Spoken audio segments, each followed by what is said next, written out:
Selamat pagi semua. Perkenalkan, saya Nuraiza Tinisa. Belakangan ini saya sering melihat berita soal dolar yang terus naik. Lalu muncul pernyataan yang ramai dibahas, yaitu orang desa nggak pakai dolar kok. Begitu dengar itu, saya langsung mikir, wah, benar juga sih. Karena saya orang desa dan saya nggak pernah pakai dolar. Masalahnya, saya juga nggak punya dolar sih. Boro-boro punya dolar. Saldo e-wallet saya saja kalau dibuka lebih mirip nilai kris dadakan daripada isi rekening. Tapi setelah dipikir-pikir lagi, ya memang benar orang desa nggak pakai dolar. Yang dipakai orang desa kan utang warung. Orang Indonesia itu unik ya. Begitu dengar dolar naik, mendadak mereka semua jadi ekonom. Biasanya nggak pernah buka berita ekonomi tuh. Tapi begitu dolar naik, mereka langsung banyak berkomentar. Waduh, kurs rupiah melemah. Kondisi global sedang tidak baik-baik saja.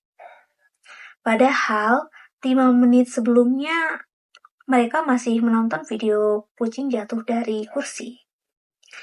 Saya juga ikut membaca berita ekonomi sih. Walaupun jujur saya tidak terlalu paham. Tapi mungkin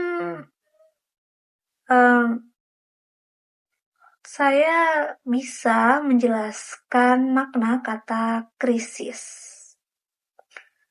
Terutama saat tanggal tua. Ya, itulah. Terus pas dolar naik, dosen ekonomi panik.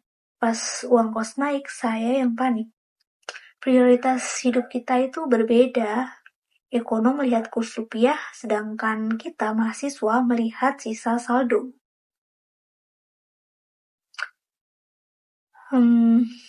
Kalau dipikir-pikir lagi, hidup sekarang memang menantang ya. Harga naik, biaya hidup naik, tagihan naik. Yang tidak naik cuma tinggi badan saya. Mungkin memang benar banyak orang desa tidak memakai dolar. Saya juga tidak. Tapi kalau harga-harga ikut naik, mahasiswa tetap merasakannya. Karena sistem ekonomi mahasiswa itu sangat sederhana. Uang kiriman masuk, kita senang. Tapi saat tanggal bayar kos, kita sedih. Bayar tugas kelompok, kita juga sedih lagi. Dan saldo tinggal berapa ribu rupiah, kita sedih. Lalu kita mulai menghitung kemungkinan hidup sampai akhir bulan. Jadi ternyata untuk merasakan dampak ekonomi tidak harus menjadi ahli ekonomi ya. Cukup menjadi mahasiswa di akhir bulan. Dan kita bisa merasakan dampak dari dolar naik. Terima kasih.